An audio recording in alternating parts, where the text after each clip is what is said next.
70 years before that scene in the Athenian state prison, a man named Socrates and a woman named Phanerete festooned the doorway of their home with an olive wreath. The year was approximately 469 BCE, and the place was the deme, or district, of Allopeki, part of the polis, or city-state, of Athens. The polis occupied the eastern Greek peninsula known as Attica, and its nucleus, the large city that was also called Athens, was a mere mile or so to the northwest of the couple's home. The decoration on the couple's door was an announcement. Phanerete had given birth to a boy. The baby received his name when he was 10 days old, once he had proven strong enough to survive the perils of newborn life.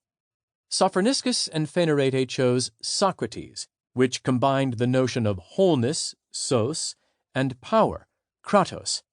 The gods must have been favorably disposed. As he grew, the boy showed every sign of strength and intelligence. Although with his thick lips, flat nose, broad nostrils, and wide-set, bulging eyes, he would never be handsome. Sophroniscus, as far as we know, was a stonecutter. Like other workmen, he probably maintained his workshop in a front room of the house, but if he followed the usual pattern, he had little to do with the early rearing of his son. For most Athenian men, home was a place for eating, sleeping, and recovering from illness. The real business of life, beyond the need to make a living, consisted of gathering in the public spaces of the city for conversation, political activity, and athletic pursuits. Phanerete's life was completely different. Like other women, she mostly stayed at home, where she engaged in the endless tasks of maintaining the household. As she spun, wove, and sewed to produce the family's clothing, Socrates played at her feet. The little boy's everyday life was constricted and dark. The mud-brick house contained only the barest essentials, and the unglazed windows were usually shuttered to keep out the sun and rain. But Socrates soon understood that he was part of a much bigger, more wondrous world.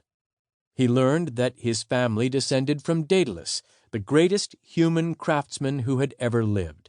The same Daedalus who had cleverly fashioned 2 sets of wings so that he and his son Icarus could escape the evil king Minos on the island of Crete.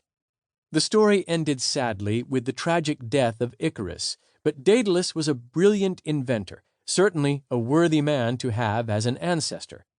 And since Daedalus was the descendant of another craftsman, the metal-working god Hephaestus, and Hephaestus was the son of Zeus, Socrates could trace his ancestry all the way back to the most powerful god of all. There were a great many gods, and they were everywhere. Socrates' home, like every other one in Athens, featured an altar to Hestia, the goddess of the hearth, and temples and shrines to one deity or another dotted the city and countryside. Even the naked landscape spoke of the god's presence.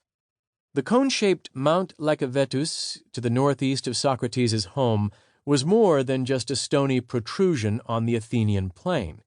It was really a rock that Athena, the goddess of wisdom, had accidentally dropped when she heard some bad news. The Areopagus, an outcropping to the northwest, was where Ares, the god of war, had been tried and acquitted by his fellow gods for the murder of Poseidon's son. But the best story of all concerned the Acropolis, the plateau that rose in the middle of the city. Athens was beautiful even in its earliest days, and the gods Athena and Poseidon each laid claim to the place as a personal possession. Since the city could not belong to both gods at once, they challenged one another to a contest. Each god would present the residents with a gift, and the one who presented the better gift would win.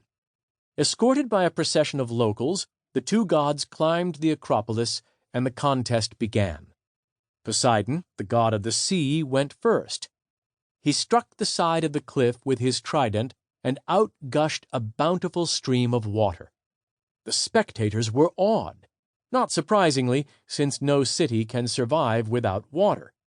But the awe turned to dismay when the people discovered that the water was as salty as the sea. Poseidon's gift was useless. Next came Athena, who caused an olive tree to sprout from the unpromising soil. This time the people's awe was justified, since the olive tree provided food, oil, and wood. Athena won the contest. The city was hers, and she graced it with her name.